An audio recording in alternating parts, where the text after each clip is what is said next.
Bienvenidas y buenas tardes. Aquí estamos en nuestro webinario número 17 de este año. Muchas gracias por sumarse, muchas gracias por estar aquí. Mi nombre es Alejandra Sánchez Cabezas, soy la presidenta de la Asociación Argentina de Salud Pública y quiero agradecerles mucho que se hayan sumado a este encuentro, que además la idea es que sea una conversación, como muchos de los webinarios que estamos haciendo. Le ponemos especial empeño en organizar este espacio semanalmente, ya desde el año pasado, porque entendemos que, si bien todos y todas lo sabemos, queremos poner en acto la construcción colectiva de la salud, y es escuchándonos, y es pensando en conjunto, y es generando estos espacios, sobre todo además federales y anclados en nuestras vidas, en nuestros cuerpos, porque entendemos que no llegamos aquí por casualidad, sino porque cometimos algunas equivocaciones, y la mejor manera de reparar estas equivocaciones es sentarnos, pensar, mirarnos y sobre todo cuidarnos, y estos espacios de conversación son una especie de cuidado. Vivimos en un apresuramiento y en estrategias que creemos que no son ingenuas ni son involuntarias, de bombardearnos con novedades, con agresiones, con insultos, y desde la Asociación Argentina de Salud Pública tenemos el firme compromiso de que acá queremos hacer una cosa distinta, y no para afuera, sino desde adentro.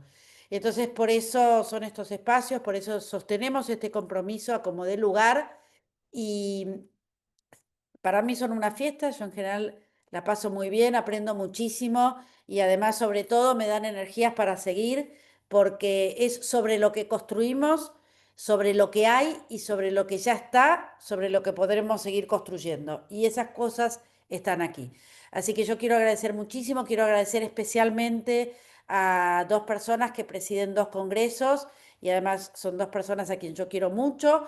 A Sergio Maulen, es el presidente del Consejo de Diversidades, y a Mailén Pérez Tort, que es la presidenta del Consejo de Derechos en Salud Sexual y Reproductiva, que son la verdad, un apoyo invaluable para la comisión directiva, que siempre están disponibles, que siempre están sumando, y emular y motivar a quienes están aquí para que se sumen a la asociación, para que se asocien a la asociación, para que se sumen a los consejos. Hay 22 consejos temáticos de las más diversas temas y abordajes. Queremos hacer muchos liderazgos, promover muchos liderazgos, y que haya muchas personas que estén sumando sus aportes y sus conocimientos, y invitarlas e invitarles al 25 y 26 de septiembre, que es nuestro segundo congreso, para que presenten trabajos, que presenten sus experiencias y que cuenten todas las cosas que están haciendo, porque entendemos que esa es la mejor política que podemos hacer: mostrar lo que hacemos y no bajar los brazos. Muchísimas gracias. Dayana, todo tuyo este espacio. Bueno, muchísimas gracias por el espacio. Yo hago la presentación del webinario que se llama Las redes de la resistencia, el rol de las organizaciones sociales en las políticas de VIH, y hoy vamos a tener a tres disertantes que agradezco mucho por el espacio y también por tomarse el tiempo de dar acá. Primero va a hablar Rocío Molina, que es licenciada en enfermería, referente del programa.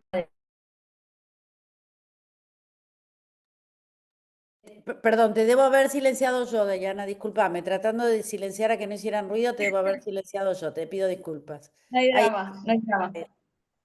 Bueno, el primero va a ser Rocío Molina, que agradezco mucho, ¿sí? Ella es, bueno, licenciada en enfermería, referente del programa de VIH y ITS del Hospital de Comodoro Rivadavia, y es miembro activo de Argentina Comunidad de Mujeres Viviendo con VIH. Luego vamos a tener a Yacurmana de la Puente, que es una activista trans, doctoranda en Estudios Sociales de América Latina en la CEA, y la licenciada en Ciencias Políticas por la UNLAR. Y por último va a hablar Hernán Scheller, que es activista y presidente de Positivo Goya, miembro del Parlamento en la Alianza Mundial contra el Estigma y la Discriminación asociadas al VIH. Y también es diplomado en VIH, ITS y sexualidades. Y yo que voy a estar moderando esto. Así que si quiere arrancar Rocío, sin ningún problema. Bueno, buenas tardes. Gracias a quienes se pudieron conectar. La verdad es que gracias por este espacio porque es súper necesario para tener, sobre todo en este contexto, en contextos de recortes de programas, tanto de prevención como de promoción.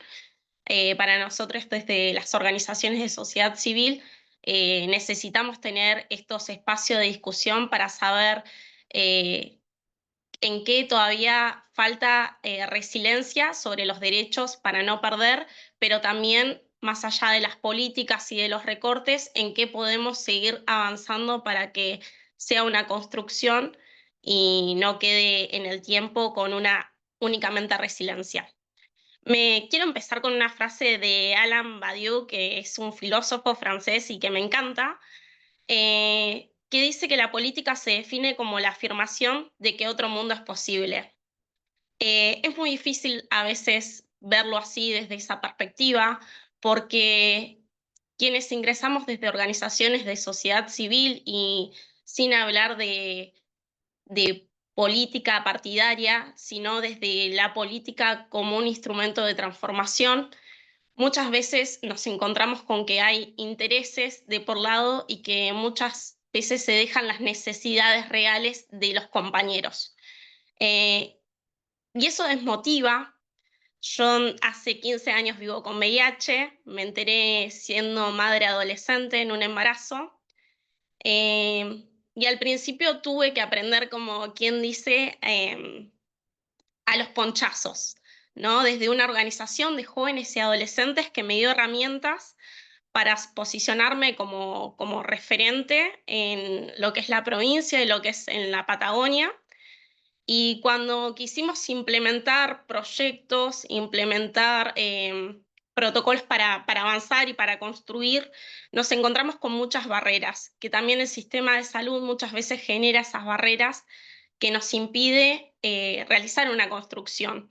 Tal vez porque no poseemos de un título, tal vez porque únicamente lo único que tenemos para brindar es nuestra perspectiva desde el VIH. Me gustaría decirle, compañeros, que hoy en día es diferente, pero muchas veces no es así. Muchas veces el panorama termina siendo el mismo y es luchar contra un mar, pero es necesario y hay que ser persistente porque a la larga se ven esos objetivos.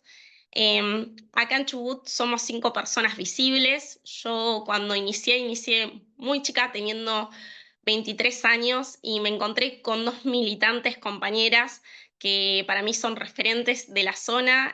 Una es Mirta Balcón de Fundación Convivir, que es una organización a nivel municipal, y otra de las compañeras es Graciela Watt de ICW, de Mujeres Viviendo con VIH. Ellas me abrieron el espacio, me dieron herramientas y luchamos entre las tres juntas como pioneras. Hoy en día se sumaron más personas que son visibles. Ser visible en la Patagonia es difícil porque la densidad poblacional es menor, las distancias son mayores entre localidades y aún así el estigma de discriminación es alto y no tenemos registro de qué tan alto es ese índice de estigma de discriminación. Por eso también estamos contando con un proyecto que vamos a llevar a cabo que tiene que ver con estos estudios para poder llevar en materia de números, ¿no? Cómo son esos índices y cuáles son las barreras que hoy persisten. La ley del 2022 de respuesta integral al VIH, la verdad es que fue un motor de trabajo que se logró colectivamente y que también fue federal porque pudimos participar. Fue un proceso enriquecedor y que también nos dio herramientas para traer en nuestro territorio y decir qué deberíamos de tener acá o qué podemos integrar a esto. Y así fue como nació el proyecto de Promotores Pares, que era la integración de personas con VIH que acompañen a pares de manera rentable y además que nos ofrezca el acceso a una comisión de VIH, una mesa de trabajo de VIH. Esto lo pudimos llevar a cabo, también lo que es el nivel municipal. Se pudo realizar una red de municipio Hoy se está trabajando en proyectos con PNUD. La verdad es que la participación en proyectos que antes tuvimos tanto con OPS o como con UNICEF, nos dio otra perspectiva integral y también un abordaje que sea más amplio y de no olvidar el proceso que sea federal. Em, las acciones generan cambios y transformaciones, por eso es muy importante que estos cambios y transformaciones se lleven a cabo con las personas que viven con VIH, que no sea solamente una integración a último momento o para campañas, sino que los programas están realizados con el abordaje de las personas que vivimos con VIH para saber cuáles son las necesidades que verdaderamente se necesitan en el territorio y dejar de lado un modelo un poco médico hegemónico, como siempre llamamos, o como ver la parte medicinal, sino también incluir cuáles son las otras necesidades que se tienen para tener un abordaje más amplio, ¿no?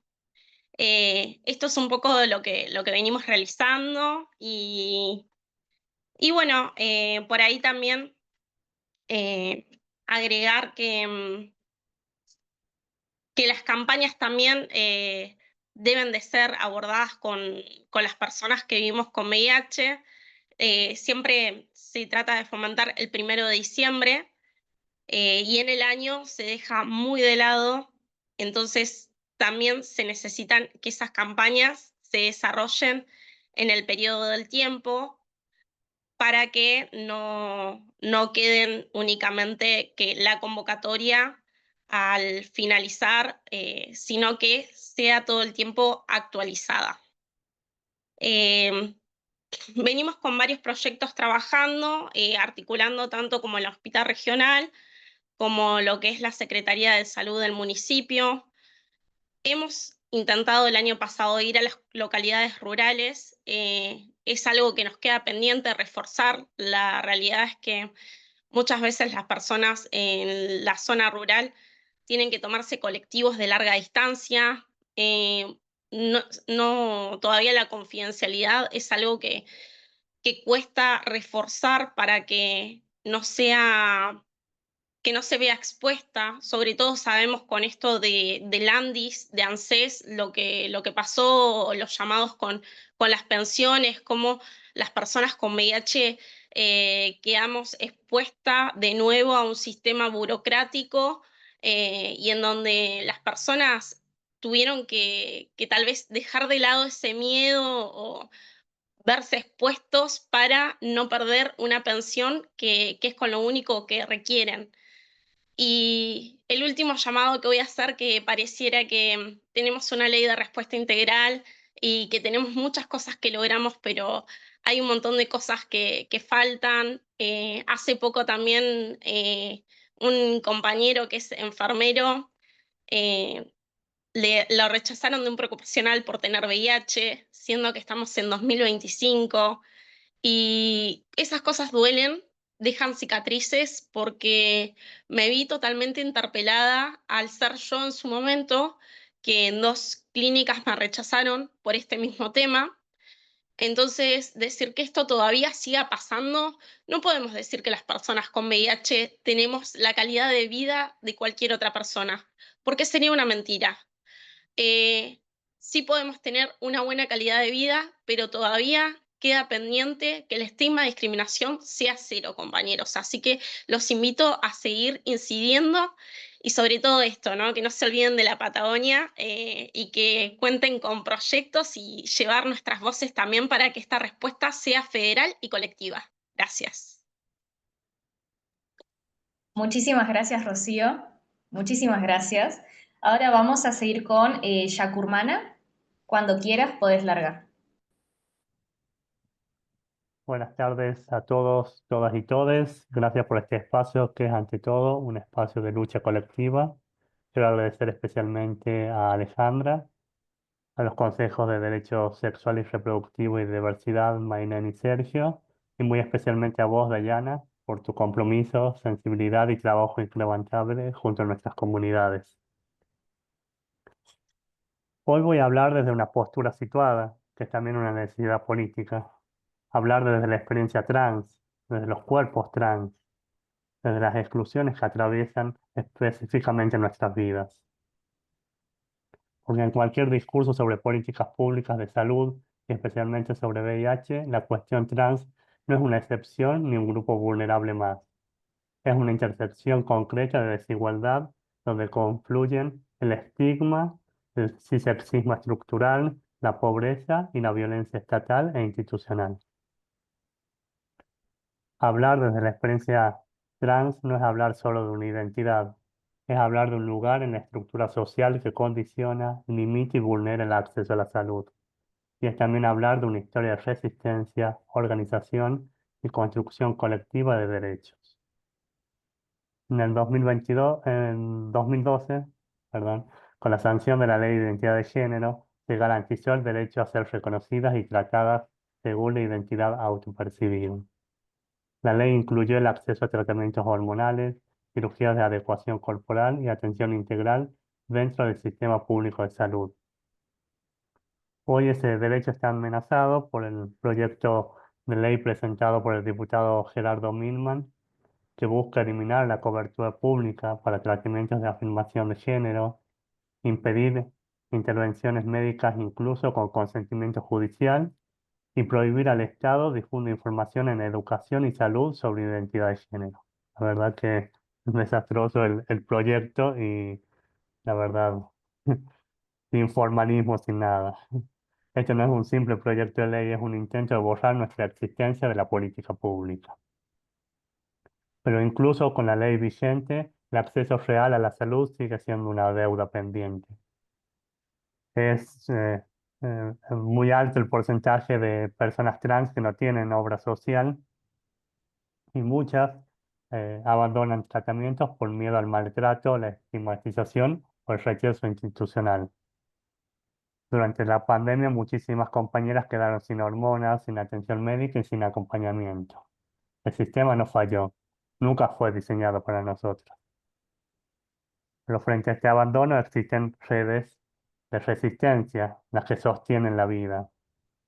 Quiero destacar el trabajo de ATA, la Asociación de Travestis, Transexual y Transgénero de Argentina, que tenemos conocimiento de la sede de San Juan, que gestiona turnos para acceder a la salud pública, acompaña a compañeras en el acceso a la medicación, tanto hormonal como de VIH, y sostiene módulos alimentarios para más de 150 compañeros y compañeras trans. Esto no es caridad, generalmente es una organización comunitaria y un trabajo real y sostenido que tiene la compañera Verónica Araya, que es riojana y vive en San Juan. Es una política pública desde abajo, sin presupuesto, pero con convicción y presencia real en los territorios. Hablar de redes de resistencia, que es el nombre de este webinario, es hablar de cómo nos salvamos entre nosotros. Es nombrar la solidaridad trans, el acompañamiento, los cuidados que tejemos frente al abandono estructural. Como dijo Luana Berkins, ese triunfo se festeja con mucha insolencia, mucho escándalo y mucha furia travesti. Esa furia es memoria política, es también salud pública, porque sin nosotras, sin nuestras organizaciones, sin nuestras voces, no hay políticas de VIH posibles. No hay salud sin nosotras. La resistencia es colectiva, comunitaria y trans. Muchas gracias. Muchísimas gracias, Yacu. Muy lindo. Ahora sigue Hernán. Cuando quieras podés largar. Hola, muy buenas tardes. Gracias por la participación. Celebro que se produzcan estos encuentros. Así que feliz de estar compartiendo acá con todos ustedes. Yo vengo a contarles un poco del trabajo que estamos realizando en Corrientes. Yo estoy en la provincia de Corrientes y, y cuando me propusieron el tema, acá cuando lo hablábamos con los compañeros, decía el contexto en el que vivimos. Esto también le voy a contar un poco, que es un poco el general del país, pero bueno, Corrientes, una provincia donde no tiene un compromiso con los derechos humanos, con los derechos con respecto a lo que es a las personas que viven con VIH, la invisibilización total del VIH, la falta de espacios, el estigma, la discriminación, los pocos recursos. Y veíamos cómo cada vez los pares tenían más inconvenientes con el sistema de salud, con su adherencia, con ir a buscar su medicación, viviendo el estigma, el rechazo. Y en eso empezábamos a ver que muchos pares se morían, ¿no? Ya empezaban en el abandono del tratamiento, era decir, bueno, ¿y ahora qué hacemos? En ese momento dijimos, bueno, nada, empezamos como organizaciones a juntarnos, todas las organizaciones de la provincia, y decir, bueno, hay que acercarnos a la jefa del programa, al ministro, y la verdad que encontramos mucha resistencia y los recortes claramente llegaron. Y cuando nos llegaron los recortes, la provincia tuvo 2 años sin carga viral, y hoy tiene una carga viral que hacen con un cupo de 50 por mes para toda la provincia. La verdad que es alarmante lo que sucede, pero sobre eso, como organización, empezamos a pensar qué hacer, qué hacíamos con los pares, cómo llegamos a comunicar, a formar, a reclutar, a explicarle cómo funciona el sistema de salud. Acá la verdad que los turnos son cada 3 meses para acceder al sistema de salud. Se habilita una plataforma los domingos a la noche y uno tiene que encontrar el turno como puede y la verdad que es difícil acceder. Y ahí empezábamos a perder pares que perdían su tratamiento porque no podían acceder al turno. eh, la farmacia también ponía sus impedimentos, en la receta no te puedo entregar.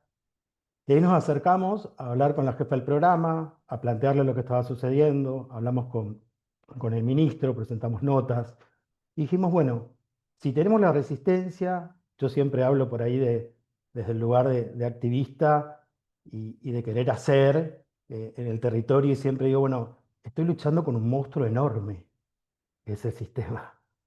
Entonces desde ahí empezamos a armar un grupo de pares sabiendo que Corrientes es complejo, que está atravesado por el estigma, como les contaba, la discriminación, pero de una manera que a mí todavía hoy me sorprende. Y dijimos, bueno, que esté el espacio, que se acerquen, que la organización empiece a decir, no, mira, no va a andar. ¿Quién va a ir? ¿Acá en Corrientes? ¿Seguro? Armamos el grupo, comenzando la primera vez fuimos 2, después la tercera fuimos 4, después fuimos 8, después fuimos 10, y el grupo fue creciendo. Y en eso encontramos, y, y- y tuvimos la oportunidad de vencer esa barrera, de que no nadie iba a ir, toda era cuestión de tiempo y de persistencia. Y las personas hoy que van a este grupo de pares pudieron formarse, empoderarse, hablar. Muchos de ellos llegaban y planteaban, nunca lo hablé con nadie, es la primera vez. El miedo a ser escuchados, el miedo a plantearlo y al desconocimiento total de un sistema que los come, porque el sistema los expulsa o los come. Entonces decíamos, bueno, ¿qué hacemos? Y ahí fue empezar a trabajar y a generar alianzas. Si bien el programa decía, bueno, mira, nosotros no vamos a ejecutar, pero te vamos a acompañar. Dijimos, bueno, perfecto, te necesitamos de aliado. Te necesitamos que des una respuesta ante las personas que nosotros podíamos ir sumando. Nos acercamos al laboratorio central, hicimos red con el laboratorio central para que los padres también puedan acceder a hacerse controles, sin tanta burocracia, sin tanto turno, acá 4 meses, crear esos vínculos. Para nosotros, claro, que los vínculos y las redes son básicas. ¿Sí? Y acá hay que dejar de lado el color partidario, todo lo que nosotros podamos hacer, porque primero está en el derecho de la persona. Entonces, desde ese lugar empezamos a hacer un trabajo hermoso con los pares y empiezan a aparecer estas cosas. ¿Cómo es tu vínculo con el infectólogo? No tengo vínculo. Yo me voy, escucho, me dice lo que tengo que hacer, agacho la cabeza y me voy. Ajá, ¿y qué estás tomando? Y estoy tomando tal cosa que me hace mal y esto. ¿Y vos le planteaste al infectólogo, pudiste?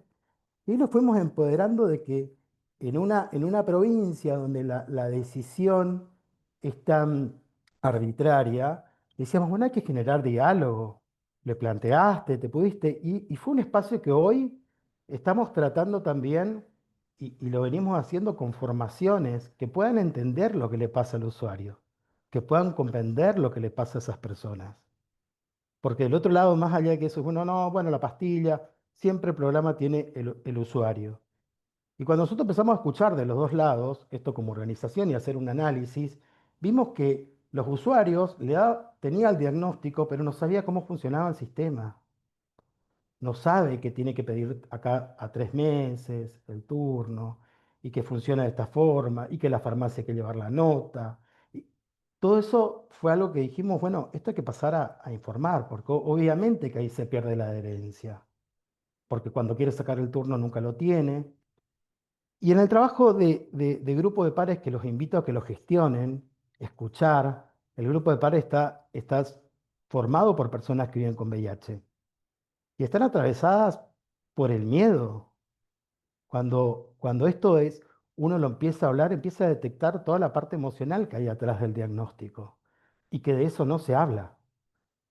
No se habla. Y lo difícil que es muchas veces el vincularse el, afectivamente, sexualmente, familiarmente, se vuelve complejo. Y esas personas en esta provincia lo viven en soledad. Es un diagnóstico que se vive en soledad. Y muchas veces es tarde. Es tarde en el aspecto de que el mismo sistema los termina expulsando porque no llegan a tiempo. Y ahí, y ahí yo también sigo pensando en esto de que es un desafío diario, ¿no? Esto de conseguir el turno, de que pueda tener esos accesos, de que pueda acceder a todos los estudios necesarios.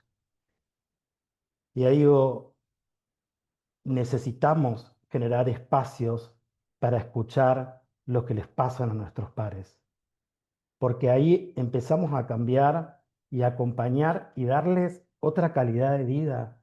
Cuando hoy escucho a los padres que te dicen, a mí me cambió la vida venir acá a escuchar otras experiencias y lo que les ha pasado y lo que a ustedes les cuesta transitar.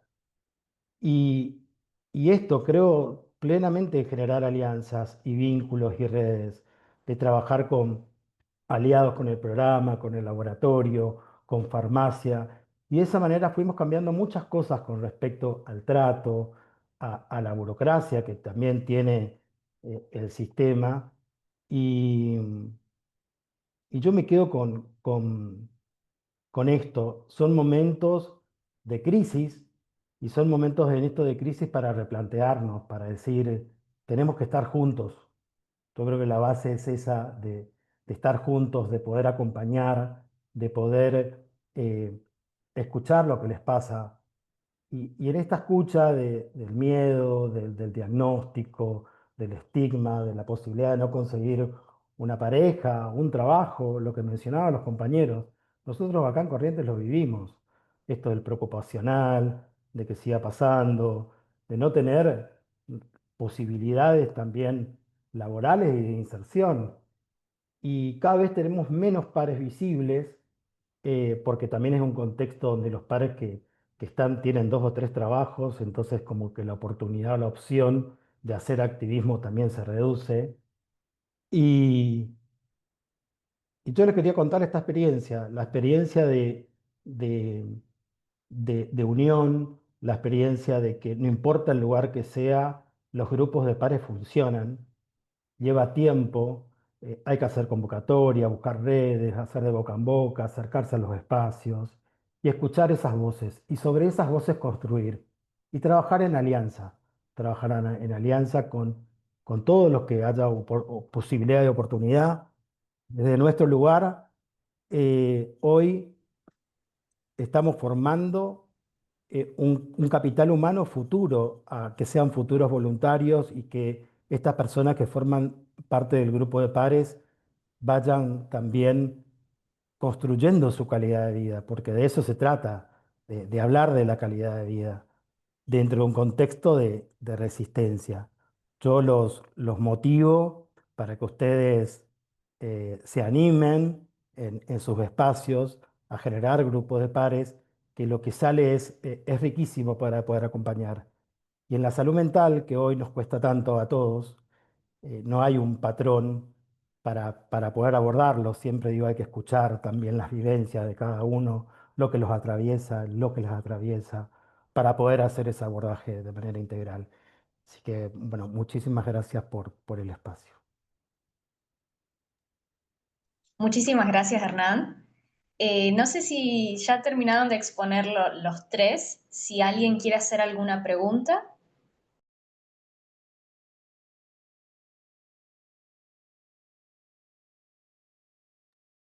Yo sí quiero hacer una pregunta. Ahí está Alejandra, si quiere hacer ella primero una pregunta, no hay problema. No, anda vos, anda vos, anda vos. No, mi pregunta es, escuchándolos y planificando todo lo que era el webinario, yo les quería preguntar, como ustedes que son referentes, ¿no? de estas redes, que son muy importantes, ¿qué se hace en caso de que una persona venga y les diga, me están pidiendo si soy VIH positivo o no en el trabajo, en el preocupacional? ¿Y qué hago después? ¿Qué hace esa persona? Más allá de que uno le puede dar el apoyo de contenerlo, porque debe ser un momento bastante heavy, pero ¿y después? Porque eso, como decía Rocío, estamos en el 2025. No sé si la palabra es ilegal, si alguno me quiere orientar en eso, porque la verdad es una duda que tengo con respecto a los preocupacionales.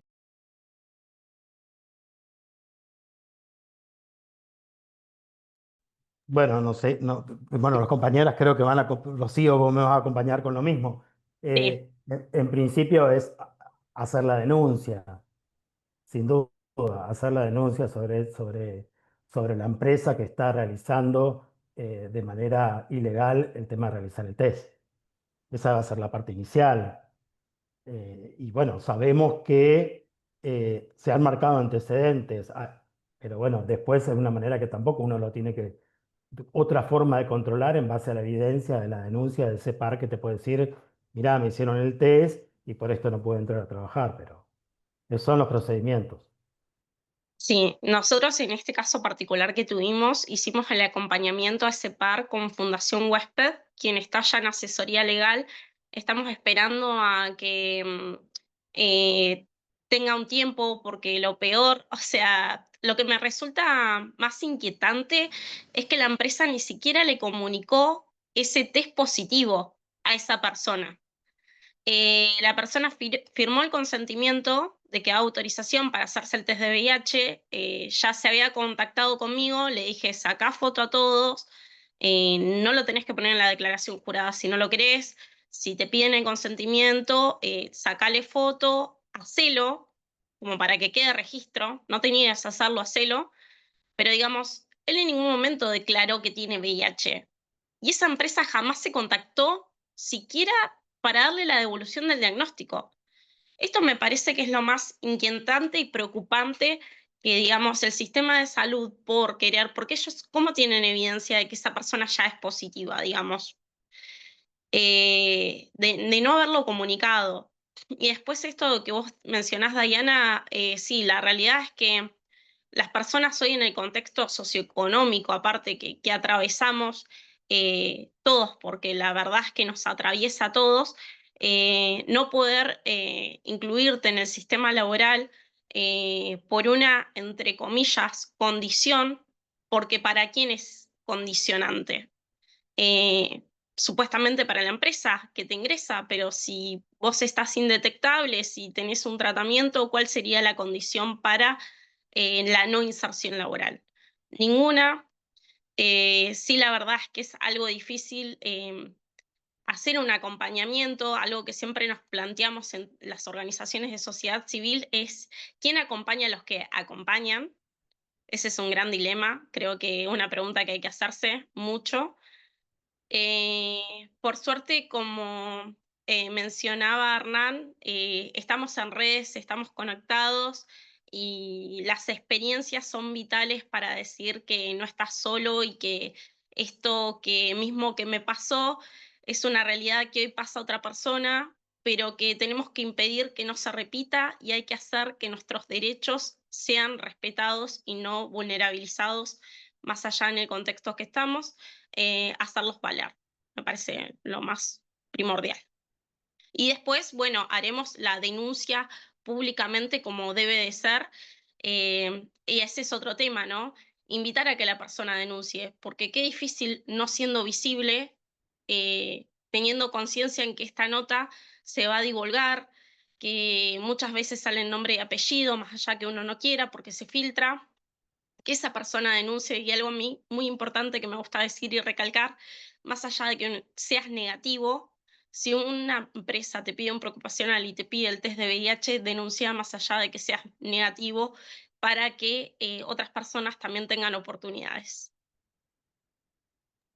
Muchísimas gracias, Rocío y Hernán, por responderme. Sigue Elena Eva, que levantó la mano. Vamos por orden. Bueno, primero me presento. Supongo yo que hay mucha gente que me conoce, pero por ahí algún joven no. Bueno, soy Elena Reinaga, Elena Eva Reinaga, soy trabajadora sexual, ahora ya retirada. Bueno, fundé AMAR y también la Red Latinoamericana de Trabajadoras Sexuales. En realidad le quiero preguntar, felicitarle a todos por su exposición, a todas y todos los compañeros. Y preguntarle a Hernán sobre todo, ¿no? Que es tal vez el más maduro, no, maduro quiero decir, eh, más grande de los tres, ¿se entiende? Que tiene más años en la militancia y que conoce mucho de la militancia y que conoce a muchos de todo el país. Entonces, ¿qué estamos haciendo mal o qué no estamos haciendo para estar tan desarticulados en un momento tan crítico del país, en un momento donde el programa nacional prácticamente no existe, donde pareciera que el año que viene no va a haber medicación, donde, bueno, no le voy a contar a quién tenemos como presidente y lo que está haciendo, pero qué nosotros, la sociedad civil, no estamos haciendo para que estemos cada uno en la nuestra y no tengamos esa capacidad que teníamos antes de juntarnos, de discutir, de proyectar, también digamos, de ponernos el hombro, ¿no? Porque es tan importante que los militantes y los activistas nos pongamos el hombro, porque hablando de la salud mental, muchas veces nosotros estamos poniéndole el cuerpo a mucho dolor, a mucho estigma y discriminación, pero no tenemos al lado a alguien que pueda escuchar. Entonces, nada, quería preguntarles eso. Elena, qué pregunta. A ver, yo, yo creo desde lo personal y desde el recorrido, em, creo que es difícil, no imposible. El contexto no acompaña y eso lamentablemente creo que es lo que más individualiza cuando debería ser al revés, donde más deberíamos estar unidos. Em, y yo creo a ver, porque también lo veo con pares de corrientes que lo están viviendo y con otros activistas, donde me he acercado y le he dicho, mirá, está pasando todo esto acá en la provincia, ¿qué hacemos? Mirá, Hernán, estoy topado en deudas, no tengo para comer en este momento, o lamentablemente, o pienso en mí, me encantaría estar activo y haciendo un montón de cosas, pero hoy no puedo, o sea, porque estoy en una situación muy compleja y bueno, y se extiende. No digo que pase a nivel país, pero sí hemos compartido y con todos los referentes que están acá y los compañeros, yo creo que la unión a veces cuesta también por esto, por tener todos el mismo fin, ¿no? Porque yo, por ejemplo, esto lo hago por amor y por todas las cosas que yo he pasado y que las he pasado horrible. No quiero que le pase más a nadie. Entonces yo digo, hoy es eh, un tiempo y de algo que yo no tengo un ingreso, pero sí me llena el alma y priorizo que ese tiempo exista en mi vida para hacer el activismo. ¿Cuántos de los verdaderos activistas piensan que pueden hacer cosas sin financiamiento? Y ahí creo que nos tiene que aparecer qué hacer, ¿no? Y qué pensar, porque no solamente uno puede estar activo cuando el financiamiento está. Nosotros esto lo estamos generando con el alma. Nada más tiene que haber intenciones, ganas y ponerse al hombro. Yo lo entiendo porque es muy difícil para otros pares que están viviendo situaciones tremendas. Y bueno, nada, yo creo que estamos tocando fondo, estamos viviendo una situación muy crítica y acá es donde tenemos que pensarnos como organizaciones, como individuos, como colegas, como pares. Hay que poner las cartas sobre la mesa, hay que plantearnos de que más allá de la trayectoria, del camino, del ego, del individualismo, de la estrella, no, acá hay que juntarnos, es primordial, creo, esto en el contexto que estamos viviendo. Pero bueno, esa es mi opinión a nivel personal. Trato de ser empático con todos los compañeros que la están también peleando mal y hoy obviamente pasa a tener otra prioridad en su vida.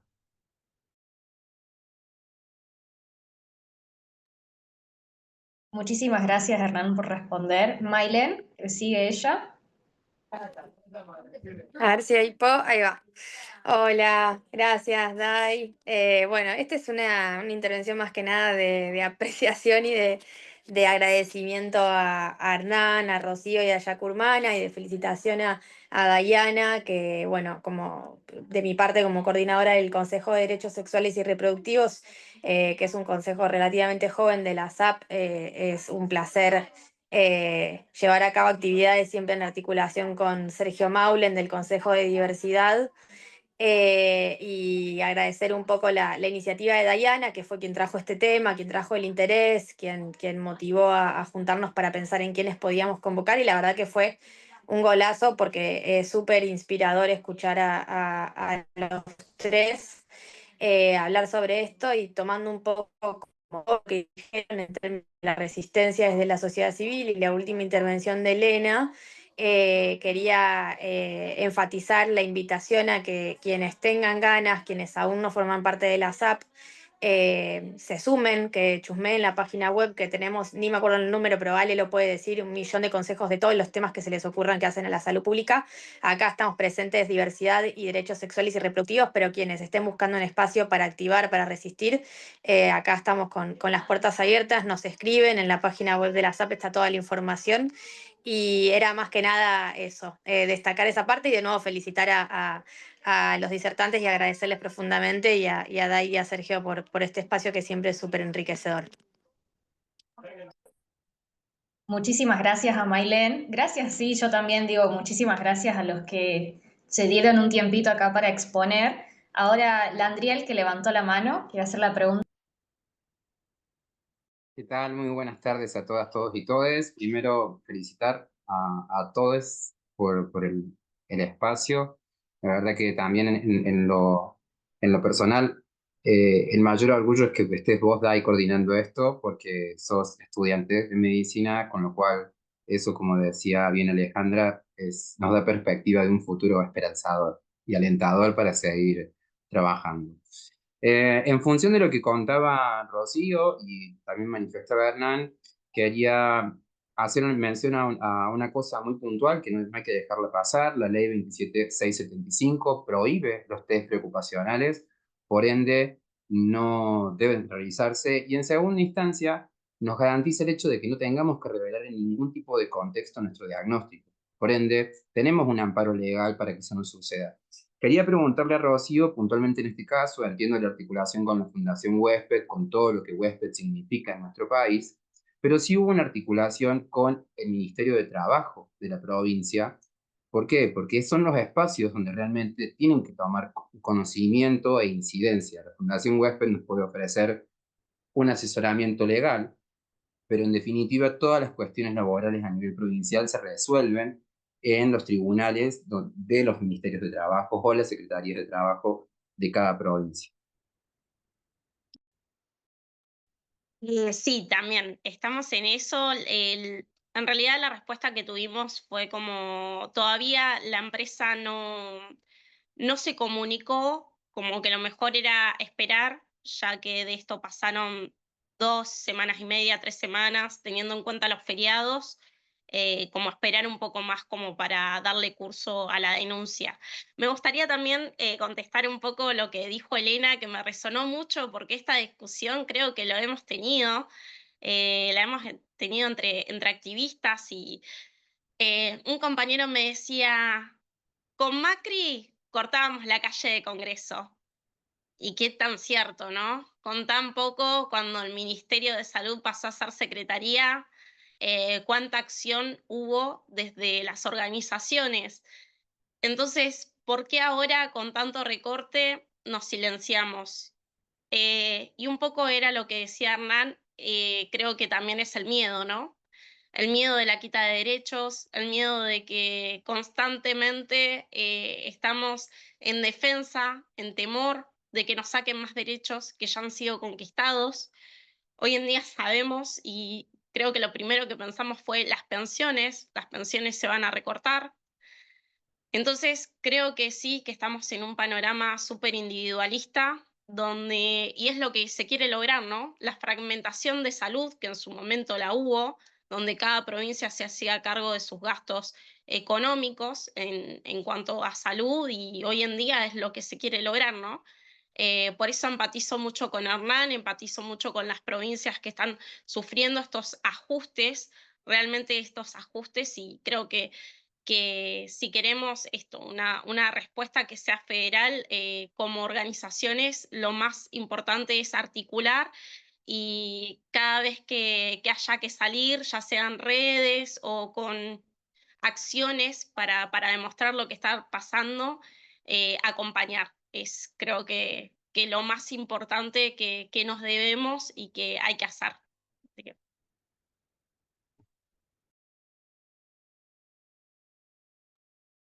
Muchísimas gracias. Y ahora, ¿Me das no, un sí, segundo, sí, porfa? No. Mira, Rocío, sos muy chica, muy joven, pero tenés que mirar todos los miércoles la Plaza de Mayo. No la Plaza de Mayo, el Congreso. Ahí hay gente de 70 y pico, de 80 y pico, que los cagan a palo todos los miércoles. Y ellos no tienen miedo. ¿Me entendés? Nosotros tenemos que sacarnos el miedo. No puede ser que no vayamos a protestar o no digamos nada de todo lo que está pasando. ¿Miedo a qué? A Milei. Si Milei igual va a recortar las cosas, aunque nosotros salgamos, porque a la prueba me remito, los jubilados todos los miércoles les pegan todos los miércoles. Y él no va a aumentar la jubilación, no tiene miedo de pegarle. Entonces nosotros tenemos que sacar el miedo, mamita, ¿sí? Y tenemos que hacer algo, por favor, algo hay que hacer, no digo que se vayan a parar porque todos viven lejos, pero algún documento, algo, hay que gritar, algo hay que decir, no puede ser, perdón, pero me invade la impotencia, ¿viste? Sorry. no, es súper entendible, Elena. La última pregunta, creo, porque nadie más quiere hacer preguntas, es la de Motorola Moto, que no me sale el nombre, o sea, no me figura el nombre, pero sería ella. Hola, perdón, ¿cómo estás? Mi nombre es Mariela Sandoval, soy enfermera también y bueno, primero saludo a todos, todas y todos y mi pregunta quizás me vino con lo que iba escuchando esto del estigma que hay en el HIV con las personas trans, que siempre se posiciona en el tema del trabajo, exponerse, de eso que se nombraba del miedo, ¿no? Me surge esta pregunta quizás por desinformación y creo que este es el espacio para preguntar. Si se trabaja en la parte, digamos, de los niños? O sea, si se habla de HIV en, no sé, en el jardín, en las escuelas, si se hace algo y sabemos que en lo que es la parte adolescente, con el tema de las enfermedades de transmisión sexual, uno puede abordar a los adolescentes, pero a los niños, porque yo creo que los niños también son la base de todo, de un cambio, y estar informados, que esa información llegue también es una forma de ir sacando ese estigma, ¿no? Quizás mi pregunta es medio así, pero se me ocurrió en esto que los iba escuchando, como Sé que la educación es la base de todo, digamos, y los niños son una servilleta importante como para ir profundizando esos cambios, de que esto se hable, se trabaje, desde mi perspectiva lo digo, ¿no? Y también soy mamá de una persona trans, así que acompaño, trabajo mucho también en familias diversas y bueno, eso es, me surgió esa pregunta desde el HIV, por ahí los chicos me la pueden contestar. No sé si hablo desde la desinformación, repito, y se me ocurrió ahora en este momento que los escuchaba.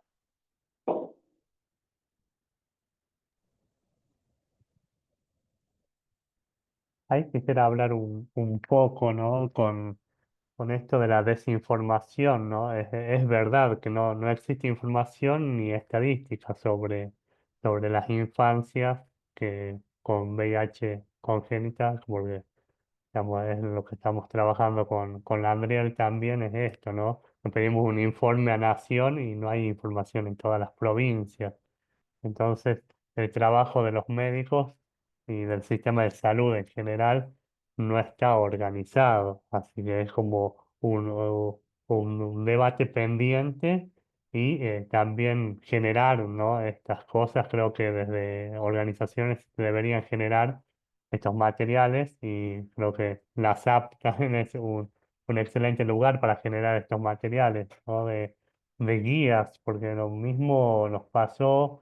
¿Qué pasa desde la niñez a la adolescencia? ¿Cómo pasan y desde la adolescencia al sistema adulto? ¿Cómo pasan desde estos sistemas, ¿no? de salud? No hay lineamientos, entonces creo que es una deuda pendiente de la sociedad y del sistema de salud, por eso digo de la sociedad en general, porque el sistema de salud está dentro de la sociedad, así que no sé si quieres hablar un poco más, Gabriel, de esto. Mencionar algo que es sumamente importante, porque hablar de VIH e infancias es una cuestión de justicia social, porque estamos reconociendo a quienes han nacido con el virus. Generalmente cuando hablamos de VIH lo asociamos a un mundo de adultos invisibilizando a las infancias que nacieron con el virus, invisibilizando todo el trayecto que ellos van a tener en una escuela que no habla de ellos, invisibilizando todo el trayecto social, desde el convivir en otro tipo de espacios que tampoco los mencionan. No se habla normalmente de la infancia atravesada por el diagnóstico, y mucho menos de la infancia expuesta al diagnóstico, es decir, aquellos hijos de personas que viven con VIH que también atraviesan el estigma y la discriminación, e inclusive cuando se visibiliza el diagnóstico de los padres, automáticamente la sociedad cree que ellos viven con VIH también. En nuestra provincia, por ejemplo, son muchos los casos, lamentablemente aún seguimos teniendo personas que nacen con el virus, y no solo del VIH, sino también de la sífilis congénita. Son dos situaciones de salud pública que realmente son muy necesarias que las abordemos, no solamente desde el lado de la prevención y la atención, sino realmente de erradicar el estigma y la discriminación, pero poniéndolos realmente como protagonistas de eso, ¿no? Porque si solamente hablamos del VIH en los adultos, o cuando los adultos a veces buscamos o hablamos de VIH, decimos, no, la gente joven, es decir, lo ponemos en poblaciones como específicas, invisibilizando a las infancias. Por eso es sumamente necesario que las mencionemos, las hablemos. Excelente. No sé si Cristian Torno también levantó la mano. Creo que queda para una última pregunta, los últimos 5 minutitos. Cerrar A algo ver. como específico, perdón, había silenciado el micrófono. Sí, se puede ir a las escuelas a trabajar y dar charlas como para eso, incorporarlos ya en los niños, digo, está permitido eso. Se habla mucho, supongo que ya cuando los niños, los adolescentes van a la secundaria y se les da charlas, se les da prevención, pero si hay algún programa que involucre, te digo, se me ocurrió ahora, desde la primaria, desde el jardincito, charlar sobre eso, si está permitido dentro de una ley, o con el tema de los padres, como es la ESI, que es una ley ahora, no se permite eso, era mi pregunta específica. Yo tuve en 1994, atendí mi primer paciente con HIV que tenía 4 meses, y bueno, cosas que no se hablaban. A mí o sea, nunca tuve miedo ni nada.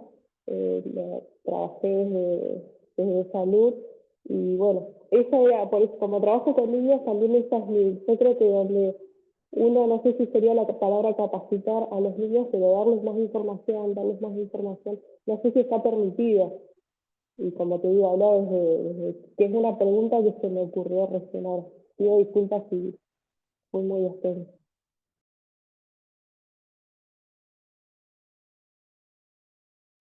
No hay drama. No sé si alguien le quiere responder eso, lo que ella preguntó.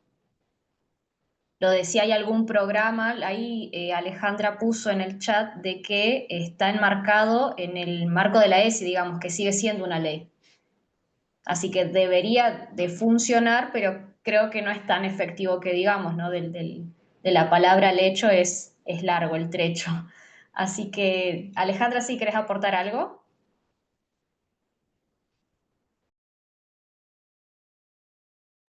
No, que lo dejo a Cristian, que había levantado la mano antes, así que adelante, Cristian. Era eso lo que quería decir. Digo, y hay que hacer defender las leyes. Acá lo dijeron varias veces, lo dijo Landriel, lo dijo Hernán. Digo, hay que tomar el marco de la ley y con la ley. Ahí, en todos lados. Eso es clave. No solamente para esto, sino para construir ciudadanía. Pero adelante, Cristian. Muchas gracias. Bueno, saludo ahí a un montón de gente querida. Soy Cristian, soy activista marica y trabajo en materia de VIH, soy trabajador social. Me quedaba un poco con la reflexión de Elena o la pregunta de Elena de preguntar, bueno, qué es lo que nos está pasando y creo que la fragmentación la estamos viviendo incluso en nosotros mismos, ¿no? Digamos, por momentos somos activistas, por momentos tenemos que ver cómo llegamos a fin de mes, por momentos estamos cansados, por momentos estamos alienados, metidos en la pantalla. Y algo de esto me parece que también nos está pasando como organizaciones de la sociedad civil. Si miramos otros espacios, no sé, pienso en el movimiento piquetero, en el movimiento feminista, eh, la misma fragmentación sucede, ¿no? Digamos, y de alguna manera es interesante cómo podemos ver que es el movimiento de jubilados y jubiladas quien está haciendo la vanguardia, digamos, de la lucha hoy, ¿no? Y, digamos, y están poniendo el cuerpo. Sí, me queda, digamos, como la pregunta ahí y la preocupación sobre cómo las políticas que están sucediendo a nivel nacional, la falta, digamos, de directriz de un Ministerio de Salud, están generando cada vez un país más desigual, cada vez las provincias tienen menos acceso, digamos, igualitario a los derechos, y eso me parece que también genera una falta de empatía, digamos, y una falta, digamos, de poder pensarnos como un nosotros que preocupa. La pregunta es, ¿qué redes se están tejiendo más allá de las redes territoriales de acompañamiento que de alguna manera puedan ir construyendo una base, ¿no? Desde donde eh, eh, activar frente a la política nacional, eso por un lado, y por otro, qué otras alianzas, más allá de las propias del VIH, están tejiendo, ¿no? Digo, pensando en organizaciones del territorio, en comedores, en otras expresiones de organizaciones popo- populares que hoy son necesarias quizás de salir del mundo del VIH o del mundo solo de la salud y pensar más qué modelo de país queremos construir, ¿no? Algo de eso era la pregunta.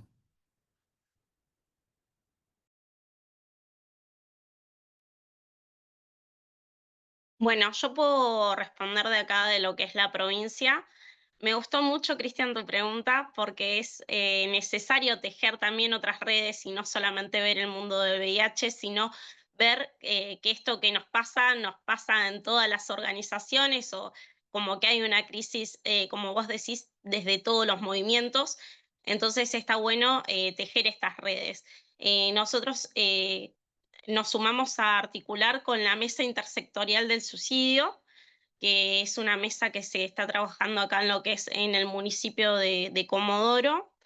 Si bien, como te decía, con esta ley de promotores pares se crea como una comisión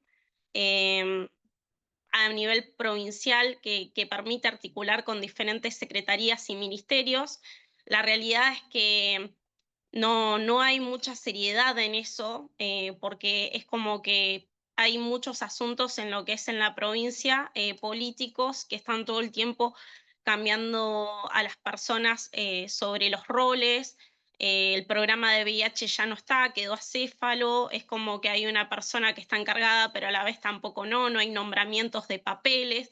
Entonces como que impide que haya un avance en otras construcciones.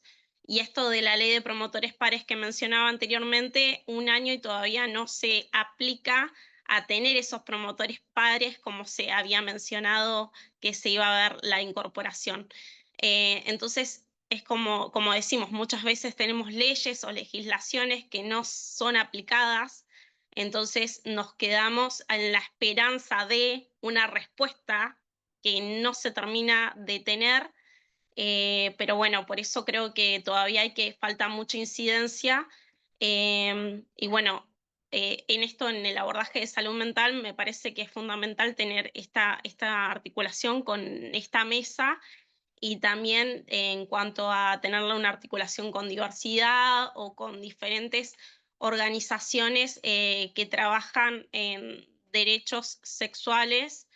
Y a la vez no, también, porque también tenemos comisiones que son asociaciones de salud y que también está bueno tener estas articulaciones, porque sabemos que si bien muchas veces llegamos al sistema público por un tema de articulación o de red con los programas, muchas veces al sistema privado, que es el que más brechas tiene, no llegamos a esas personas que son las que les toca también tener un abordaje silenciado o un diagnóstico en silencio. Entonces queremos ver cómo podemos llegar a todos, todas y todes.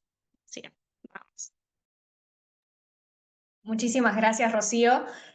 Aportando ahí a lo que había preguntado Cristian, desde La Rioja también se está armando una mesa de políticas de VIH acá. Hay algunos que están acá en el webinario y pertenecemos a esa mesa. La idea creo que también toma mucho la constancia para empezar que esa mesa sea conocida o estas redes empiecen a ser conocidas y se vaya sumando más gente. También creo que lo importante es aclarar de que no siempre tienen que ser con agrupaciones. Creo que las personas también que estén interesadas a dar una mano se tienen que sumar. Es como siento que mucho la gente se queda en, bueno, pero no pertenezco a una asociación, no pertenezco a una agrupación, no pertenezco a una institución, pero quizás el hecho de tener las ganas de dar una mano también puede ser parte. Creo que también la sociedad hay que empezar a cambiar ese chip de no pertenezco a ningún lado, entonces no puedo participar. No, es mejor, o sea, no perteneces a ningún lado, bueno, pertenece por primera vez a este grupo y demos una mano tanto en incidencia política como en tratando de ayudar en lo social, que también es importante las dos cositas. Era para agregar eso y ahora sí la dejo a Alejandra, que quiere, y si quiere dar un cierre, Alejandra, no hay problema, porque ya Gracias, estamos. Dayana. Sí, porque, muchísimas gracias, porque tenemos que cerrar, son las 7:05 pasadas y bueno, necesitamos cerrar, pero yo quería retomar también lo que causó tanto revuelo de lo que dijo Elena, porque en realidad, no lo digo yo, digo hace mucho tiempo ya Bourdieu dice que la herramienta más potente del sistema es convencernos de que ningún cambio es posible. Y no caigamos en eso, digo, porque me parece, creo que soy la más vieja acá, no nos vamos a pelear, pero creo que soy la más vieja acá y la cuestión es, yo tengo muy internalizado un modelo lineal del tiempo. Entonces venimos de algún lugar y vamos a algún lugar y entonces todo está mal porque cada vez venimos en fracaso y me parece que esa es una trampa de la cual tenemos que salir rápidamente, porque lo que tenemos es que tomar la ética del presente. ¿Qué hay ahora? Y quiero tomar como empezaste vos, Dayana, que además, bueno, no sabía que te gustaba la filosofía. Y yo creo que eso también es una pequeña trampa, pensar que otro mundo es posible, porque eso es tirarlo para adelante. Y entonces me parece que empecemos a pensar cuáles son los otros mundos que ya están acá hoy y están siendo posibles. Y yo los y las escucho y creo que todos estos mundos que ustedes están diciendo y el mundo que generó Elena y el mundo que está generando cada uno y cada una de ustedes es posible porque ya está. Entonces tomemos estos tiempos y digo, y retomo con lo que dicen los zapatistas, es hay un mundo donde caben muchos mundos y este mundo ya está. No quiero ser exitista, pero está en ustedes, está en cada red y démosle fuerza, cuidémoslo, porque esto es lo que va a hacer posible que estos mundos hagan transformaciones en este momento de hoy. Y esto es lo que está pasando con los jubilados y las jubiladas en el Congreso, y esto es lo que está pasando. Yo soy súper recontra ultra hegemónica, blanquita, universitaria, viví en Capital, digo que nací en San Juan y es verdad, pero vivo en provincia de Buenos Aires y yo como muchas veces hablo con amigos y amigas creo que alguien de ustedes lo dijo, no es por buena onda que yo quiero otros mundos, es porque yo no quiero vivir un mundo de un solo color.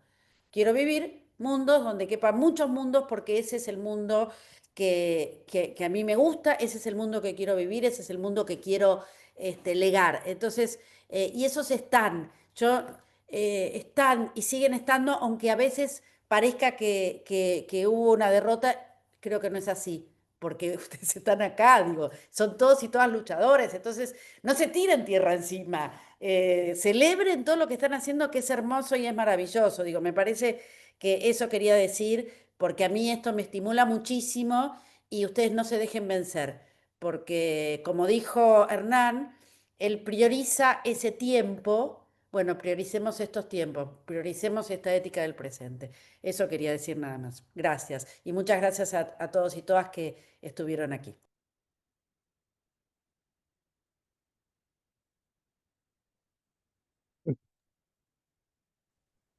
Bueno, nos vamos entonces.